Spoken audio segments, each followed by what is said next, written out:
যখন ইলেকশনের দিন এসে আমি যখন ক্যাম্পিং করি, বিজেপির ক্যাম্পিং করি আমার গ্রামে, তখন ওরা কংগ্রেস করে। ওই সূত্র থেকে আমাকে হুমকি দেওয়া হচ্ছে। হুমকি দিতে দিতে আজ এই অবস্থায় চলে এসেছে। আজ ওরা হয় না এমন অবস্থা। এদের মধ্যে দু একজন কিডন্যাপিং এর কেসই ছিল। এরা কিডন্যাপ করে, এরা কিডন্যাপার। এরা আজকে এত বড় কাজ এই খোলা ময়দানে করেছে। কি করবে? আমাকে কেন হুমকি দেওয়া হচ্ছে? আমি যখন লগে অফিসে থাকি, 2-3 জনে আমার গাড়ির হুডও ফার মারছে।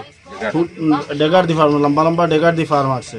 ফার মারিয়া প্যাসেঞ্জার সাইডের দরজা খুলিয়া টানিয়া নামাইয়া আমার ম্যানেজারের পকেটে গিয়া এই তার কাছে টাকা 4 লাখ আসলো, 4 লাখ নিচে গিয়া দেবাঞ্জন বৈশ্যর কাছ থেকে টাকা 4 লাখ নিচে গিয়া। এখানেও যারা আসলো তারারে আমার চাচাতো ভাই আরেকজন এদিকে যাওয়ার সময় যারা আসলো তারা দেখছে, তারা দুষ্কৃতিকারী যারা আসলো সবরে দেখছে, সবর নামও জানে, সব আমরা গ্রামেরও। অতটুকু আর তো কিছু। কি কারণ আক্রমণ করছে? আজাদউদ্দিন, সব নাম দিয়েছি, মিজাদউদ্দিন, শাহান, আব্দুল বাসিত ক্যারেট বাসিত নামে পরিচিত,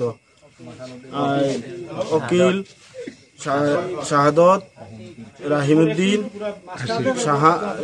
শাহানুদ্দিন। আক্রমণের কারণটা কি জন্য আক্রমণ? উদ্দেশ্য কি? এক নম্বর উদ্দেশ্য হইল বোধহয় আমারে মারার। আমি যতটুকু খবর পাইছি আমারে মারার, এখানে জানি না। আমার নাম ইমরান আহমেদ। আর 2 নম্বর উদ্দেশ্য হয়েছে তারা খবর পাইছে আজকে টাকা আমার ঘর থেকে টাকা লইয়া বারর, যে কোনো সোর্সেও খবর পাইছে টাকাটাই নেবার লাগিয়া। 2 সোর্স আমারে তারা শাহান যে আছে হে 2-3 বার হুমকি দিছে, আজাদেও হুমকি দিছে এই আমারে উঠাই লিব, মারি লিব, এই করে লিব, সে করে লিব। বাসিতে দিছে মাথা কাটি লিব। সেদিন আমার চাচাগর বাইরে হইয়া গেছে। আমারে ফোন দি তারা বারবার এরকম করে থ্রেট দের, যে তারা আমার মাথা কাটবো, এই করবো, সেই করবো, জানে মারে লিব, এরকম থ্রেট দেওয়া আছে কন্টিনিউ। আজাদ যে হে সেদিন আমার বাবারেও হয়েছে মারতো, আমারেও মারতো, আমরা সব পুরা ফ্যামিলিরে মারতো।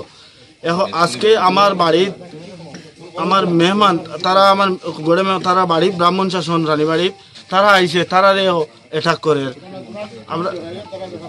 আমি অ্যাকচুয়ালি আমার একটা জানোর ডর আসলো, মনে একটা ক্ষোভ আসলো যে ইকানো তারা থাকবো। এর লাগিয়া আমি না গিয়া আমি বাড়িও ছাড়ি দিছি গড়ে। কয়দিন তো আমি বাড়ি ছাড়িয়া থাকি। আর আমি 4 ডে খালিগঞ্জ থানার 4 ডে গেছে, কাল রাত্রেও ফোন করে জানাইছি